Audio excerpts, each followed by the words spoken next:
En este video les voy a hablar de la interacción biótica del parasitismo, que es un tipo de depredación, de forma relativamente breve.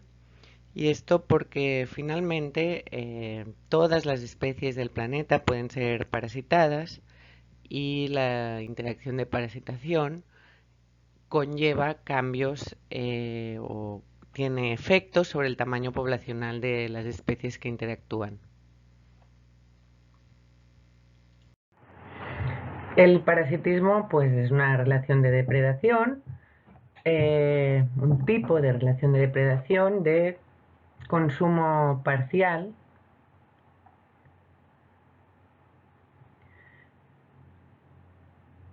en que uno de los participantes, que es el parásito, amplía su capacidad de supervivencia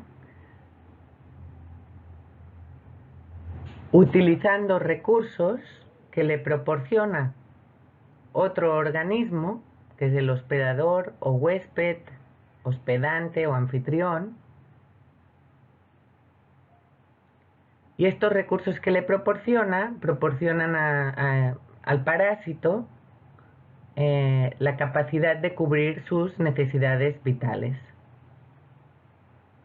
¿no? Entonces tenemos este organismo que obtiene un recurso para cubrir sus funciones vitales y un organismo al que se le restan recursos, por lo tanto disminuye su desempeño o adecuación. Como ustedes saben, estas funciones o necesidades vitales no implican solamente nutrición, ¿no? El recurso que obtiene el parásito del hospedador no tiene por qué ser alimento, también puede ser capacidad de dispersión de la descendencia, capacidad reproductiva, etc.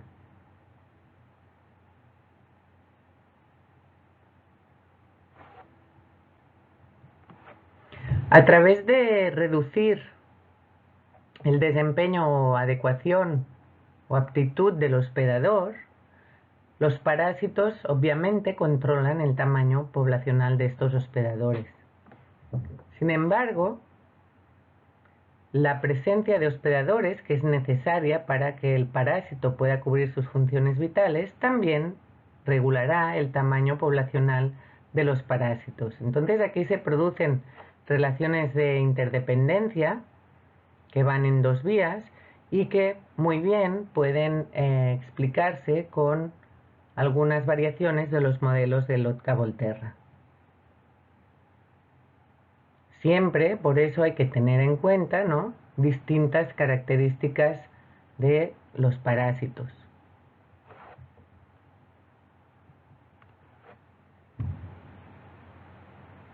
Por ejemplo, hay que tener en cuenta si son endoparásitos o ectoparásitos.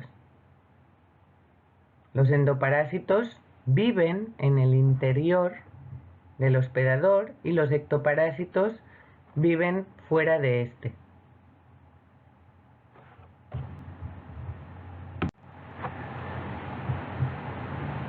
Los endoparásitos generalmente requieren del hospedador para poder reproducirse. Las etapas tempranas suelen estar dentro del hospedador. Y hay un concepto que tenemos que entender aquí también, que es el concepto de infección, y que es diferente del concepto de enfermedad. El concepto de infección es la sobrecarga de parásitos en un hospedador y la enfermedad es el resultado dañino o el daño que tiene el hospedador a causa del parásito.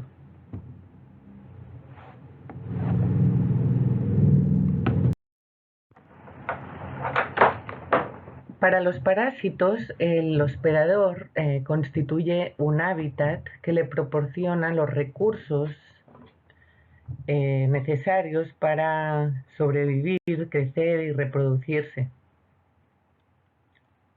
Sin embargo, este uso de los recursos constituye, como decíamos, ¿no?, una disminución de los recursos disponibles, y hay un punto que los parásitos, para mantener sus tamaños poblacionales, deben abandonar un hospedador y encontrar otro, ¿no? Para que no se agoten los recursos. Entonces los parásitos tienen que transmitirse de un hospedador a otro. Esto puede ocurrir de forma directa cuando la transferencia de un parásito entre un hospedador y otro es sin la participación de ningún organismo intermediario.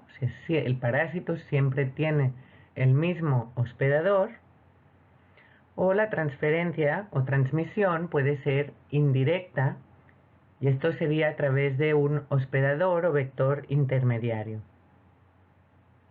En este caso, el parásito no logra desarrollar todo su ciclo vital en una única especie hospedadora. Desarrolla una parte del ciclo en un hospedador y otra en otro. El hospedador en que el parásito se vuelve adulto y alcanza la madurez sexual se denomina hospedador definitivo. Todos los demás hospedadores son intermediarios y albergan alguna fase del desarrollo de este parásito. De igual manera, los parásitos no tienen por qué ser parásitos a lo largo de todo su ciclo vital, y puede que solo necesiten parasitar a otro organismo para obtener sus recursos de este en alguna fase o momento de su ciclo de vida.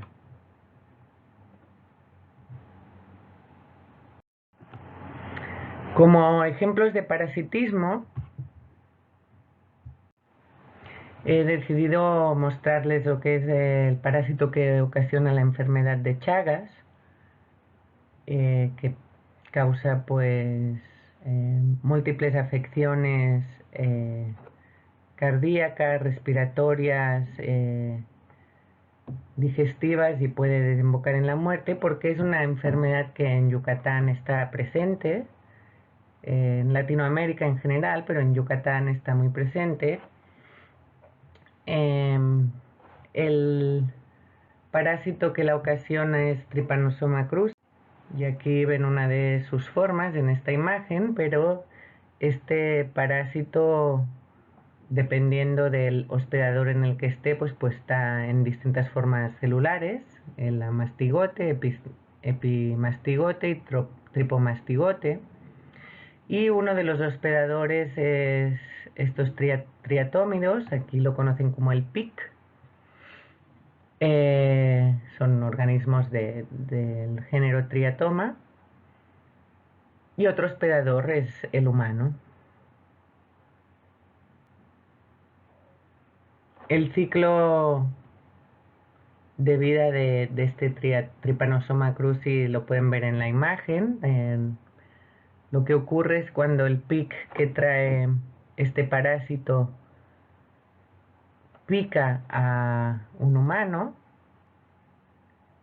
y empieza a chupar sangre, al mismo tiempo está defecando, y en las defecaciones hay presencia de el parásito Trypanosoma cruzi.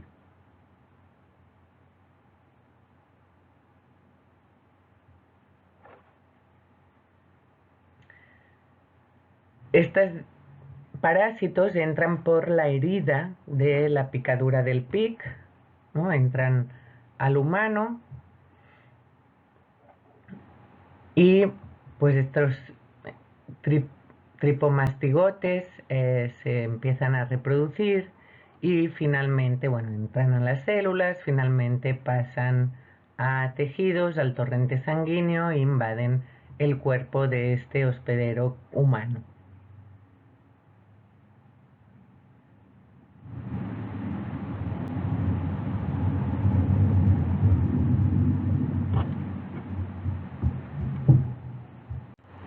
Cuando un PIC vuelve a picar a una persona infectada, puede ingerir otra vez este parásito de Trypanosoma cruzi, y este tripanosoma se vuelve a reproducir dentro del PIC, se multiplica, ¿no? y se vuelve a continuar el ciclo una y otra vez.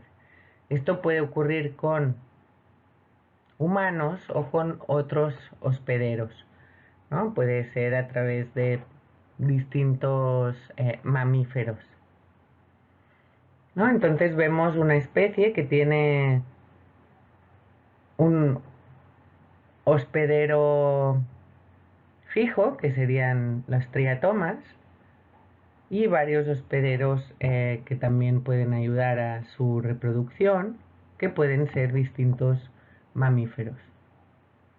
Entonces, para conocer las dinámicas poblacionales de unos y otros, de el parásito y sus hospederos, ¿no? Vemos que hay múltiples poblaciones que tendríamos que cuantificar y múltiples interacciones que tendríamos que cuantificar también. La interacción del parásito con un hospedero, del parásito con otro hospedero, del pic o triatoma con el humano, ¿no? Hay relaciones a múltiples niveles que están implicadas aquí.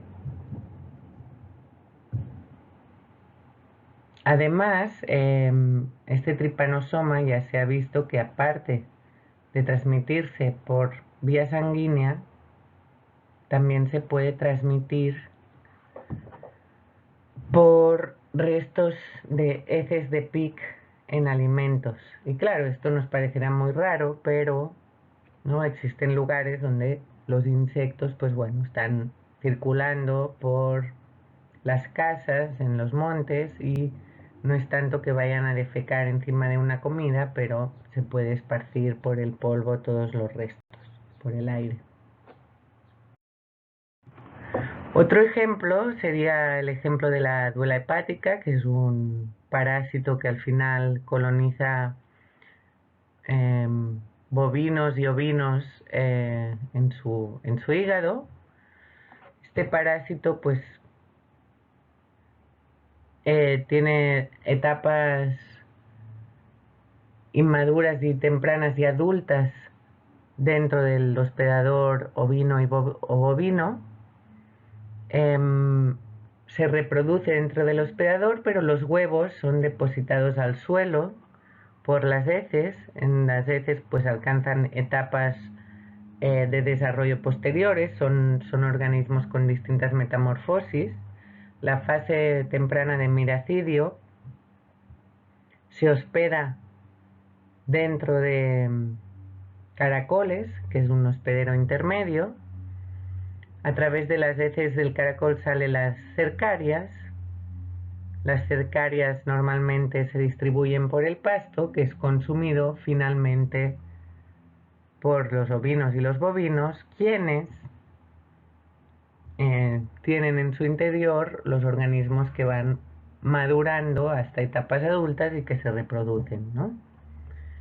Entonces uno podría pensar que todo esto es, ¿no?, una cuestión tan poco probable, ¿no?, que se dé el pasto, que se dé el caracol, que se dé la vaca, ¿no?, y se pueda mantener así las poblaciones del parásito, etcétera, etcétera. Pero bueno, a la vista está, ¿no?, y su permanencia nos demuestra que esto no es así.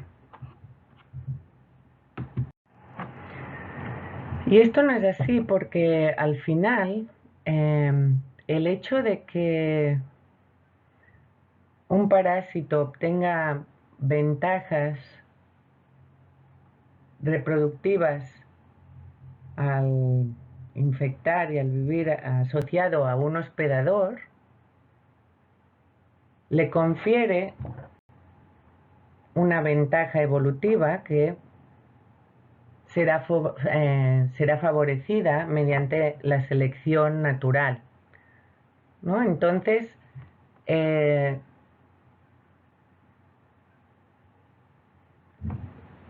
las adaptaciones de los parásitos ligadas a obtener recursos del hospedador que sean positivas favorecerán su carácter heredable y se favorecerá su perpetuación.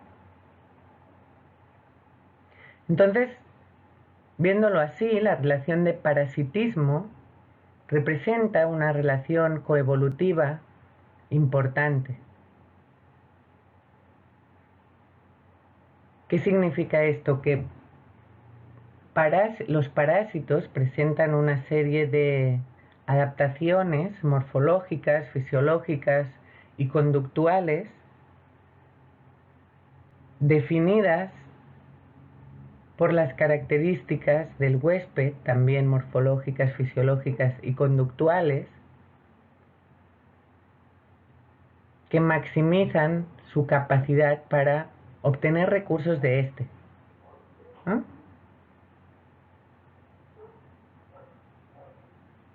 Entonces,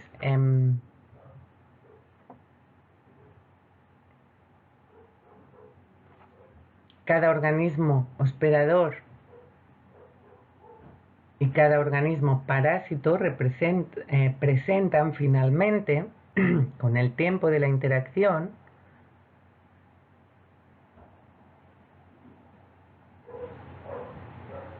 una serie de atributos ligados por parte del parásito a maximizar esta interacción, por parte del hospedador a tratar de minimizar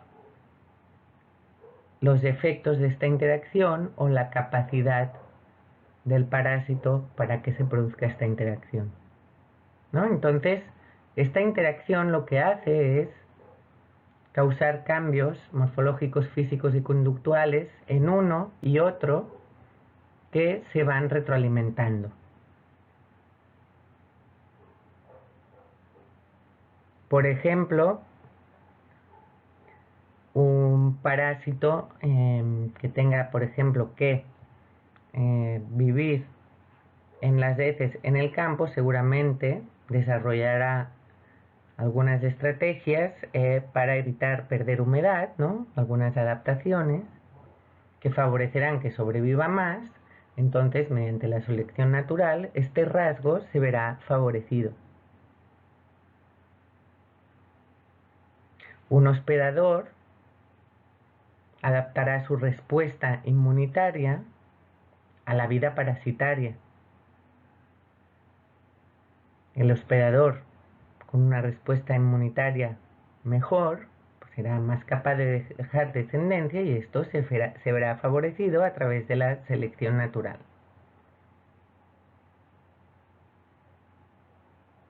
Entonces, como la población parásita y la población hospedadora ejercen presiones selectivas sobre el otro organismo interactuante, se dice que ambos organismos coevolucionan. Y esta coevolución tiene mucho que ver con la especificidad que muchas veces encontramos en el parasitismo. Muchas veces encontramos que los parásitos son muy selectivos con respecto a sus hospedadores. Y al final esto deriva en que muchas veces cada parásito es exclusivo de una especie. Y casi todos los organismos tienen un parásito que es propio de ellos, cada especie, ¿no? No cada organismo, cada especie. Y con esto vamos a hablar un momento de lo que es la coevolución. La coevolución es la evolución conjunta de dos especies que no están emparentadas, pero que tienen una estrecha relación ecológica. ¿Y qué es una estrecha relación ecológica? Es una interacción ecológica. Esta interacción, como decíamos, repercute en la aptitud o desempeño de la especie y por tanto repercute en su capacidad de dejar descendencia. Entonces se favorecen los organismos que como resultado de esta interacción o derivado de esta interacción puedan dejar más descendencia que otros.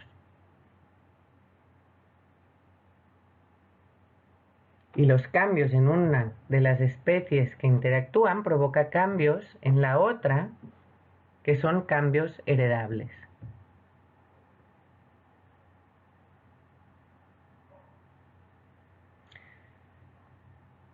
Por ejemplo, en las relaciones de depredador-presa, el depredador, al ir desarrollando formas más eficaces de capturar a su presa, la presa desarrolla mecanismos para evitar su captura. Los que eviten mejor su captura podrán dejar descendencia y este mecanismo se perpetuará, ¿no? Incide aquí la selección natural. En cuanto a los depredadores, lo mismo. Los que sean más hábiles en capturar a presas serán más capaces de dejar descendencia, entonces sus rasgos se perpetuarán.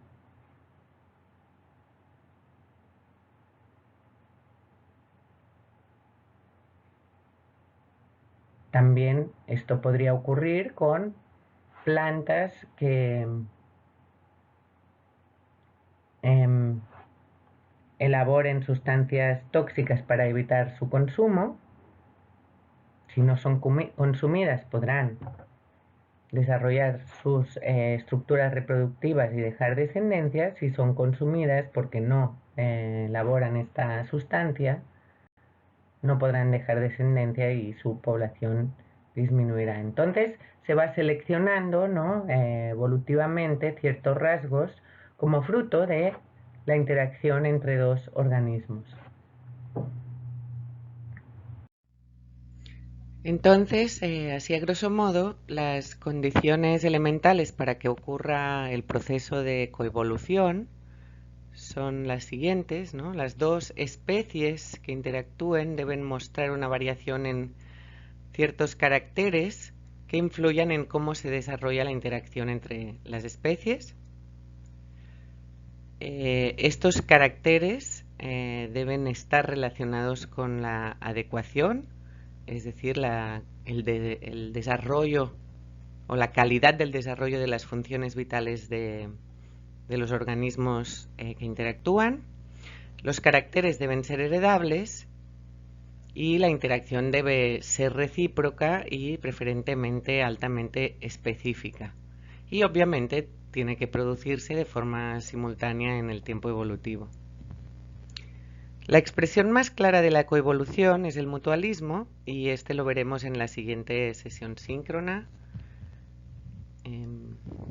Ya.